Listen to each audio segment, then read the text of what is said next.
हरिओम. चिंतन प्रवचन क्रमांक 4. सर्वसार बोध. मन कधीही पूर्ण रिकामं होत नाही. स्मृती कधीही पूर्ण भरत नाही. यामुळे विचार कधीही पूर्ण थांबत नाहीत. यावर एकमेव उपाय म्हणजे मामनुस्मर मामेकम शरणं व्रज. मामनुस्मर मामेकम शरणं व्रज हे मनाच्या पराभवाचे रहस्य आहे. हे स्मृतींना योग्य मार्गी वळवण्याचे मर्म आहे. हे मन स्मृती विचार क्षीण करण्याचे गुह्य आहे. हे अध्यात्माचे मानवी जीवनाचे सर्वसार आहे. यास्तव आता आपण वरील सर्वाचे थोडक्यात निरूपण करू. मानवाचे मन कधीही पूर्ण रिकामं होत नाही. मानवाची स्मृती कधीही पूर्ण भरत नाही. यामुळे मानवाचे विचार करणे त्याच्या कळत नकळत कधीही थांबत नाही. अशा प्रकारे मानवी आयुष्य सदा मन स्मृती विचार या त्रयीसभोवती फेरे घेत घुटमळत राहते. मन सदा कार्यरत राहते आणि स्मृतीला चाळवत त्यावर बुद्धीला विचार करायला सतत उद्युक्त करत राहते. या विचारांप्रमाणे मन बाह्य इंद्रियांना भौतिक उपभोगांसाठी कार्यप्रवृत्त करतं. यामुळे नको ते उपभोग घेतले जातात. याचा दुष्परिणाम म्हणजे मानवाचं संचित कधीही संपत नाही. आयुष्य जगत सुखदुःखाचे चटके सहन करत त्याचे पुनर्जन्माचे रहाटगाडगे सतत फिरत राहते. असा हा मानव जीवनाला कैवल्यानंदाला मुक्तीला सदा वंचित राहतो. त्यामुळे मानवी देहधारणेचा जो मुक्ती प्राप्त करणे हा एकमेवाद्वितीय हेतू आहे त्याला तो मुक्तो. यामधून मानवाला बाहेर काढून कैवल्यानंदी मुक्त सायुज्य मुक्त करण्यासाठी आपण अध्यात्म जाणून घ्यायचे. नुसते जाणून न घेता ते आचरणात आणायचे. फक्त आपणच आचरण करायचं असं नसून आपल्यासह सर्वांना त्याचे महत्त्व सांगून आत्ममार्गे यात्रा करायला उद्युक्त करायचं. हे प्रभुभूमीचं कार्य आहे ही जाण ठेवायची. आपण काही पाहिलं ऐकलं स्पर्श केलं जाणलं कल्पिलं की त्याची नोंद एक प्रतिक्षिप्त क्रिया म्हणून आपल्या स्मृतीमध्ये केली जाते. हे आपोआप घडतं. आपल्याला कोणी विचारत नाही या प्रसंगाची नोंद स्मृतीमध्ये करायची की नाही. आपल्याला याबाबत मत नाही. बरं, स्मृतीमध्ये नोंद झाली ती झाली. आता ती नोंद जर नको असेल ती पुसायची असेल नष्ट करायची असेल तर त्याचीही सोय नाही. ती तिथेच कायम जतन केली जाते. स्मृती किती काळ जतन केली जाते तर अगदी पहिल्या जन्मापासून मुक्त होईपर्यंत हजारो लाखो करोडो अगणित जन्म स्मृती जतन होते. पुनर्जन्मामध्ये देह आणि त्याच्या बाह्यभागी देहादी इंद्रिये नवीन असली तरी देहाच्या अंतस्भागामध्ये अंशात्मा जीवात्मा बुद्धी स्मृती आणि मन हे प्रथम जन्मापासून मुक्ती प्राप्त होईपर्यंत जन्मोजन्मी तेच असतात. यामुळे आपले प्रथम जन्मापासूनचे मन बुद्धी आणि संचित साठलेल्या अवस्थेत स्मृती तशीच असते. असे हे संचित सर्वसाधारणपणे उपभोगूनच संपते आणि आपण मुक्त होतो. संचित संपून मुक्त होणं मनाला नको असतं. कारण त्याचा जन्मच उपभोग प्रवृत्तीमधून संचितामधून झालेला आहे. एक घरगुती उदाहरण देतो. अगदी सुरुवातीच्या जन्मामध्ये आपल्याला एकच वस्तू घ्यायची असते. आपण दुकानात जातो परंतु तिथे शेकडो वस्तू असतात. आपल्याला त्यातील काही वस्तू आवडतात आणि त्या घ्याव्या असं वाटतं. परंतु कारण काही असो आपण फक्त एकच वस्तू घेतो. त्या आवडलेल्या अन्नवस्तू घ्यायच्या इच्छेची आपल्या स्मृतीमध्ये नोंद होताना त्याचे आविष्कार मागे रेंगाळतात. जसे स्वयंपाकगृहामध्ये धूर बाहेर जाताना त्याचे ओशट छताला चिकटते. भाजी आमटी वगैरे करायचे पातेले कितीही घासले तरी त्या पातेल्याला भाजीचे आमटीचे ओशट राहतेच. यामुळे भाजी आमटी वगैरे करायच्या पातेल्यामध्ये दूध तापवत नाहीत, ते नासतं. अशा प्रकारे न उपभोगलेल्या वस्तूंच्या इच्छेची स्मृतीमध्ये नोंद होताना त्याचे आविष्कार जेथे मागे रेंगाळतात त्याला मन असं म्हणतात. मनाची ही माझी स्वतःची व्याख्या आहे. जोपर्यंत त्या इच्छित वस्तू आपण उपभोगत नाही तोपर्यंत ते आविष्कार मनामधून दूर होत नाहीत. मधून मधून जशी संधी येईल त्याप्रमाणे मन याची आठवण करून देत असते. याचे एक उदाहरण पाहू. एखाद्या दिवशी अचानक आपल्याला वाटतं की अमुक वस्तू खरेदी करावी. वास्तवात काहीही गरज नसते, काहीही अडचण नसते, त्यापासून अडलेलं तर मुळीच नसतं आणि तरीही ती वस्तू खरेदी केली जाते. ती आपण वापरतो आणि मनोमन खुश होतो. अशा प्रकारे मन नको त्या गोष्टींची हाव निर्माण करतं. झालेली सर्व हाव काही उपभोगली जात नाही आणि त्याचे संचित साचते. अशा प्रकारे मन सतत संचित साचलेले कसे राहील याची व्यवस्था करत असतं. कारण जर संचित संपलं तर त्यामुळे मन क्षीण होतं. मनाला तर उपभोगामध्ये रममाण व्हायला आवडतं. त्याला प्रत्येक जन्मामध्ये संचिताचा ढीग जमवून नवीन देह धारण करायचा असतो. यामुळे सतत संचित साठलेले कसे राहील असा मन प्रयत्न करतं. यासाठी त्याला माया मदत करत असते. ज्या क्षणी मन निर्माण होतं तत्क्षणी माया तेथे येते आणि मनाला राखी बांधते आणि भावा बहिणीचं नाते जोडते. माया आपल्या या भावाला सांगते की मी बाह्यभागी वस्तुजगतावर माझ्या मोहिनेची पखरण घालते आणि मानवाला त्याकडे आकृष्ट करते. तू त्याला अंतस्भागी त्याच्या उपभोगांसाठी उद्युक्त कर. अशा प्रकारे आपण एकमेकांना सहाय्य करत येथे मानवाला सतत उपभोगांमध्ये जखडून ठेवू, म्हणजे आपणही येथे आपोआप कायम मजेत राहू. मन काहीही करू शकते, त्याची ताकद अतर्क्य आहे. आमच्या अफलातून नगरीमधील बाळकोबांना अर्धांगवायू झाला. ते अनेक वर्षे अंथरुणाला खिळून राहिले होते. अचानक त्यांच्या इमारतीला आग लागली. सर्व सदनिकांमधून जो तो जीव मुठीत धरून पळू लागला. पळता पळता साळू तळमजल्यावर पोहोचला आणि पाहतो तर त्याच्यापुढे बाळकोबा पळत होते. सुरक्षितपणे आवाराच्या बाहेर आल्यावर साळू बाळकोबांना म्हणाला, बाळकोबा, तुम्ही पळू शकता? तत्क्षणी बाळकोबा तिथेच आडवे झाले. काही जणांना अतर्क्य, अकल्पित, अघटित, अशक्य, अद्भुत अशा सिद्धी प्राप्त झालेल्या असतात. ही मनाची ताकद असते. यासंबंधी 28 जून 2023 रोजी सुहानी शाह या मुलीची एक क्लिप आपल्या ग्रुपवर मी पोस्ट केली होती. अशाच प्रकारचे संस्मरण स्वामी विवेकानंदांनी लिहून ठेवले आहे. स्वामी विवेकानंद विज्ञाननिष्ठ होते. ते कधीही कोणाच्या अशा गोष्टींची स्वतः शहानिशा केल्याशिवाय त्यावर विश्वास ठेवत नसत. त्यांना असं समजलं की एक जण इतरांच्या मनामधील बरोबर ओळखतो. झालं. लगेच काही मित्रांना घेऊन ते त्यांच्याकडे गेले. जाण्यापूर्वी प्रत्येकाने एक एक प्रश्न कागदावर लिहिला आणि तो कागद आपापल्या खिशात ठेवला. तिथे गेल्यावर त्या माणसाने एकेकाकडे पाहिलं आणि काही विचारायच्या आधीच त्या प्रत्येकाला त्याच्या त्याच्या प्रश्नाचं उत्तर दिलं. यानंतर त्याने एका कागदावर काही लिहिलं. तो कागद दुमडला आणि त्यावर विवेकानंदांना सही करायला सांगितलं आणि तो कागद त्यांच्याकडेच ठेवायला सांगितलं. अशाच प्रकारे त्याने प्रत्येकाला एक एक कागद त्यावर काही लिहून दिला आणि त्यावर त्यांची सही करून ठेवायला सांगितले. यानंतर त्याने विवेकानंदांना सांगितलं की आता आपण आपल्या मनामध्ये कोणतेही एक अक्षर किंवा एक शब्द किंवा एक वाक्य किंवा एक परिच्छेद धरा.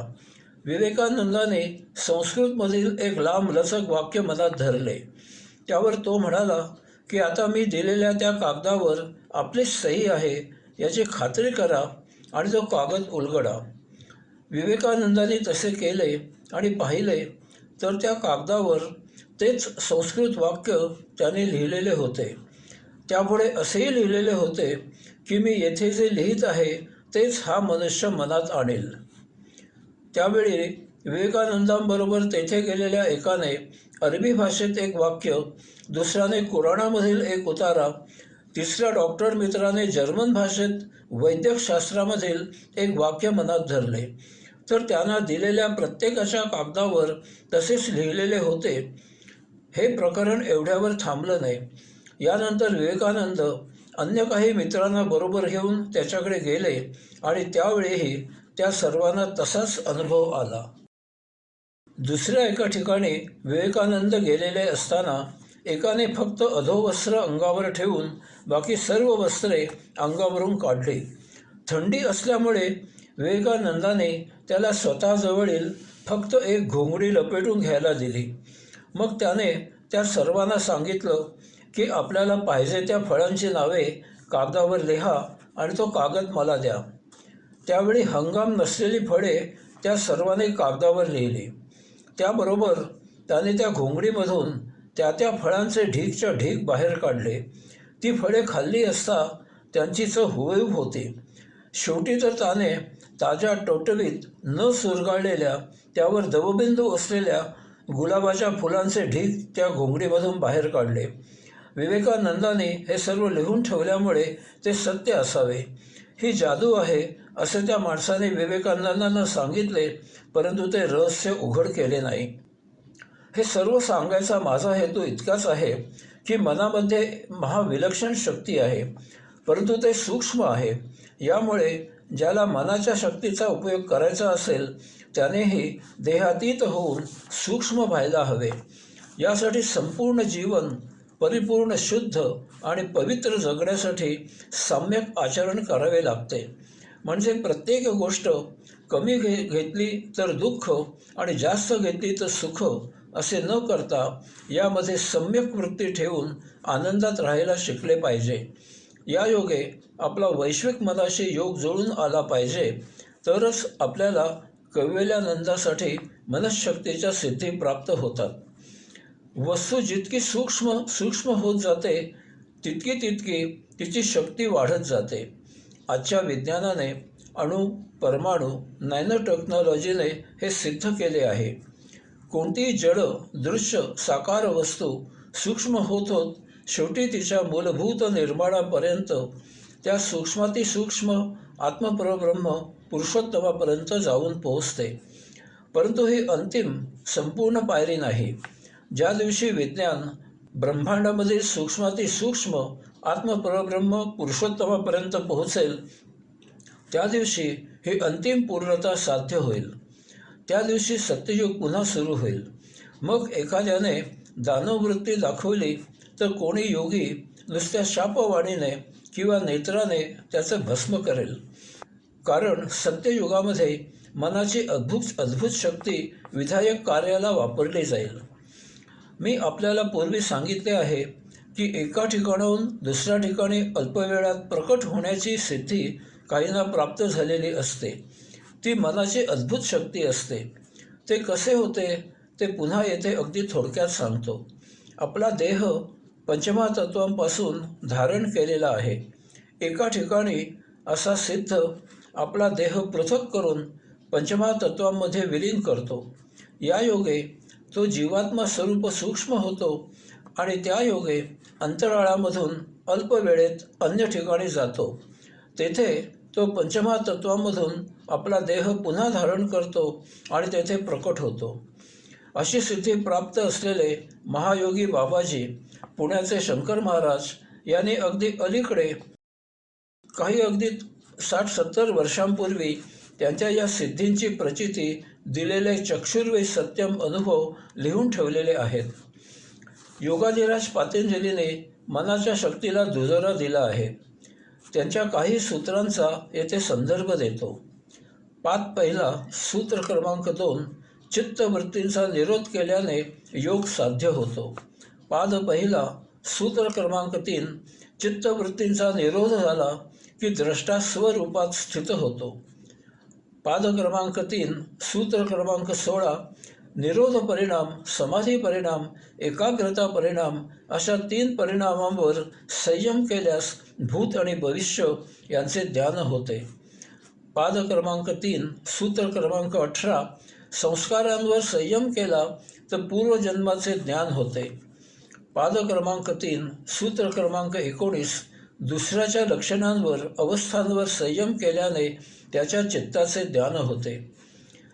अर्थातच जिज्ञासूने अधिक सविस्तर माहितीसाठी माझं म्हणजे योगदासांचं पातंजल योगबोध हे पुस्तक वाचावं. पुरुषोत्तमाला वैश्विक मन असल्याशिवाय आणि ते अवकाशात, आकाशात अस्तित्वात असल्याशिवाय हे शक्य नाही. प्रत्येकामध्ये वैश्विक मनाचाच अंश निवास करत आहे. या योगे प्रत्येकजण अंशात्मक वैश्विक मनाने एकमेकांना जोडलेला आहे. त्या योगे अन्य मनांचा वेध घेतला जातो. सिद्धी प्राप्त झालेल्यांचे मन अतिसूक्ष्म असल्यामुळे ते वैश्विक मनशक्तीच्या मदतीने दुसऱ्याच्या मनामध्ये प्रवेश करतात आणि त्याच्या मनात काय आहे हे ओळखतात, किंवा त्यांच्या मनात काय आहे हे वैश्विक मनशक्तीच्या मदतीने ते दुसऱ्याच्या मनात ठसवतात आणि त्याप्रमाणे तो दुसरा तसे करतो. आपण अनेक वेळा असे पाहतो की एक जण दुसऱ्या कोणाच्या प्रभावाखाली येऊन त्याप्रमाणे तो तसेच वर्तन करू लागतो. माणसाचे व्यक्तिमत्व, बुद्धी, विचार, गुण, कार्य, सहवास इत्यादी एकमेकावर छाप पाडत असतात. एखाद्याच्या व्यक्तिमत्वाचे ते आकर्षण असते किंवा अतीव आदरामुळे त्यांचे मनोमिलन झालेले असते. ही नक्कल नसते, तर तो प्रभाव सहजाचरणाने व्यक्त होत असतो. मैफलीमध्ये पंडित जसराज गात असताना त्यांना पंडित संजीव अभ्यंकर स्वरसाथ देत असत. काही वेळा पंडित जसराज गात आहेत की पंडित संजीव अभ्यंकर स्वरसाथ देत आहेत असा संभ्रम श्रोत्यांना पडायचा. आमच्या सौंच्या माहेरी एक विदुषी पाहिल्या. त्यांचा आणि सर्व छोटा गंधर्वांचा घरोबा होता. त्या छोटा गंधर्वांच्या निस्सीम भक्त होत्या. त्या गात नसत, परंतु त्या बोलत असत तेव्हा छोटा गंधर्वच बोलत आहेत असे वाटायचे. माननीय मनसे अध्यक्ष राज ठाकरे सभेपुढे आपले फरडे वक्तृत्व सादर करताना त्यांच्यावर माननीय बाळासाहेब ठाकरे यांचा प्रभाव दिसून येतो. असे हे महाशक्तिशाली असलेले मन स्मृतीमधून न उपभोगलेले संचित आठवणीच्या कप्प्यात टाकून आपल्याला सतत गत उपभोगांचे स्मरण करून देत असते. यावर ते बुद्धीला विचार करायला उद्युक्त करते. यामुळे आपण सतत स्मृतीमधून गत आठवणींची उजळणी करत त्यावर विचार करत असतो. आपण कधीही विचारांशिवाय नसतो. कर्मयोग करताना कृतीचा विचार सुरू असतो, परंतु त्यातून जरा जरी वेळ मिळाला की शांत न बसता गतसंचिताचे चर्वित चर्वण सुरू होते. कित्येक वेळा आपल्याला हे समजतही नाही की आपण शांत न राहता विनाकारण काहीतरी विचार करत आहोत. इतकेच काय, तर आपण शांत झोपतही नाही, तिथेही विचार सुरू असतात, म्हणून स्वप्ने पडतात. अशा प्रकारे मन स्मृतीला चाळवत असते. सद्य किंवा गतसंचिताची सतत आठवण करून ते उपभोगांच्यासाठी उद्युक्त करत असते. यासाठी ते बुद्धीला सतत विचार करायला उद्युक्त करत असते. मन कधीही गप्प असत नाही. जर ते सद्य किंवा गतसंचिताचा विचार करत नसेल तर ते भविष्याचा वेध घेत विचार करत राहील. आपला भविष्यकाळ कसा असेल, कसा असावा, यासाठी आत्ता काय करता येईल याचा विचार करत राहते. हेही करत नसेल तर ते काहीतरी नवीन कल्पना रचून उपभोगांचे नवीन दालन शोधायचा विचार करत राहते, परंतु कधी शांत, स्वस्थ, गप्प असणार नाही. तेव्हा अशा मनाकडून अध्यात्म, आत्मा वगैरेची अपेक्षा कशी करणार? आपण कोण आहोत? आपला जन्म म्हणजे काय? आपला मृत्यू म्हणजे काय? इत्यादी अशा विचाराची अपेक्षा कशी करणार? हे येथे जे काही आहे ते सर्व कोठून आले, कसे आले इत्यादींच्या विचारांची अपेक्षा कशी करणार? कोणाला आनंदात पाहिल्यावर आपण दुःखात का आहोत? आनंद म्हणजे काय? आपणही त्याच्यासारखे आनंदात कसे राहू? अशा विचारांची अपेक्षा कशी करणार? सतत विचार करत असल्यामुळे आपण आपल्या इच्छेपेक्षा जास्त ताण स्वतःच्या मेंदूवर देत असतो. मेंदू हे किती सहन करणार? त्याला काही मर्यादा आहे. या पलीकडे या मर्यादेचे उल्लंघन झाले की मेंदू विचित्र वागू लागतो. वेळीच योग्य उपचार न केल्यास अशाला मनोरुग्णता येते. मुक्तीकडे यात्रा करण्यासाठी मानवी देह धारण केलेला औषात्मा कडी रूपातच कोमेजतो. मग पुन्हा देहधारणा, आयुष्य जगणे कधी उपरती झालीच तर अध्यात्म, नाहीतर संचित शाश्वत सुखदुःखाचे चटके सोसत पुनर्जन्माचे रहाटगाडे सुरूच राहते. यावर काही उपाय मार्ग आहे की नाही? निश्चितच आहे. यासाठी आपल्या ऋषीमुनींनी अथक परिश्रम घेतले, कठोर तपस्या केली. काहींनी त्यांचे संपूर्ण जीवन यासाठी समर्पित केले आणि यावर शाश्वत मार्ग शोधला. तो मार्ग भावी पिढ्यांच्या कल्याणासाठी निरपेक्षपणे घोकून पिढ्यानपिढ्या पाठ करून जतन करून ठेवला. पुढे लिखाणाचा शोध लागल्यावर अनेकांनी याचा अभ्यास करून त्यावर पुस्तके लिहून ठेवली. मानवाने सदा आनंदात जीवन जगावे यासाठी सर्वप्रथम आपले उचापतखोर नाठाळ मन शांत होणे आवश्यक आहे. मन रिकामे झाले की स्मृती क्षीण होतात, विचार करायचा पायाच नष्ट होतो. यायोगे मन शांत झाले की सदानंदासाठी, कवेल्यानंदासाठी आध्यात्मिक उपाय करणे सुलभ होते.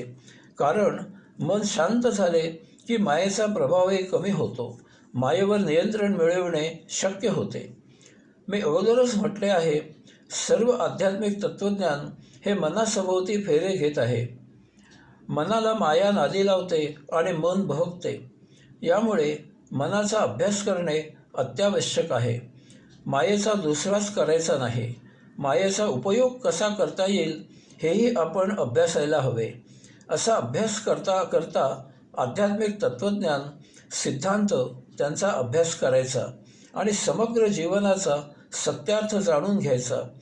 याचबरोबर श्रीमद भगवद्गीतेमध्ये श्रीकृष्णाने मामनुस्मर मामेकम शरणं व्रज असा धोषा लावला आहे. हे फार फार महत्त्वाचं आहे. याचेही आपण सविस्तर मूलभूत तत्त्वज्ञान समजावून घ्यावे. श्रीकृष्ण जेव्हा मामनुस्मर मामेकम शरणं व्रज असं सांगतात, तेव्हा ते आपण आपल्या स्वतःच्या औषात्माचे स्मरण ठेवा असे सांगत आहेत. कारण आपण देह किंवा अन्य कोणीही नसून आपण देह धारण करणारे परमात्म्याचा, पुरुषोत्तमाचा औषात्मा आहोत. यास्तव आपण आपले स्वतःचे भान राखायचे. आपला येथे येण्याचा एकमेव हेतू साक्षीत्वाने सृष्टी अवलोकन करून अंतिमतः सायुज्य मुक्त होणे हा आहे. अशा प्रकारे स्वतःचे स्मरण ठेवायचे म्हणजे आपण सृष्टी केवळ अवलोकन करायचे. त्या सृष्टीमधील घडामोडीत सहभागी व्हायचे नाही. सृष्टीमधील सर्वाला साक्षी राहायचे. आपण मनाला नामोहरम करायचे नाही. नष्ट करायचा तर मुळीच प्रयत्न करायचा नाही. आपण त्याला निर्माण केलेले नाही. ते त्याचे ते आगंतुक म्हणून निर्माण झालेले आहे. म्हणून आपण त्याला नष्ट करू शकत नाही. आपण भौतिकाऐवजी अभौतिक, योगिक, आध्यात्मिक विषयांमध्ये मग्न राहायचे. कर्मयोग सांभाळून आपण जसे जमेल तसे आध्यात्मिक वाचन, श्रवण, मनन, लेखन करायचे. आपण याचा अभ्यास करण्यातच रत असायचे. यायोगे आपला अभ्यास, आपले ज्ञान, आपले जाणणे हे आपल्या आचरणात उतरते. अशा प्रकारे जर आपण अन्य विषयांपासून दूर राहिलो तर मन भौतिकाऐवजी अध्यात्माच्या विषयांमध्ये रुची घेते. योगाधिराज पातंजलींचे सूत्र आहे, पाद पहिला, सूत्र क्रमांक 4, वृत्ती सारूप्य मितरत्र. अर्थात चित्तवृत्तींचा निरोध नसतो त्यावेळी चित्त इतरत्र सारूप्य पावते. मनाला भौतिक विषय जर मिळाले नाहीत तर ते जो विषय मिळेल त्यात रस घेते. इतकेच नव्हे तर मन त्याप्रमाणे रूप धारण करते. त्या विषयाशी ते एकरूप होते. त्याप्रमाणे ते बदलते. यायोगे आपण हळूहळू रिपुमुक्त होतो. आपली इंद्रियाधीनता जाते. यासाठी उपाय म्हणून मामनुस्मर मामेकम शरणं व्रज म्हणजे आपण ज्याचा अंश आहोत त्या एकमेवा द्वितीय आत्मपरब्रह्म पुरुषोत्तमाचे सतत स्मरण ठेवायचे. त्याला सतत शरण जायचे म्हणजे औषात्म्यावर ध्यान लावून योग साध्य करायचा. त्यायोगे त्याच्यात समर्पित व्हायचे आणि सायुज्य मुक्त व्हायचे. यासाठी हे सर्व अध्यात्म आहे. हरिओम.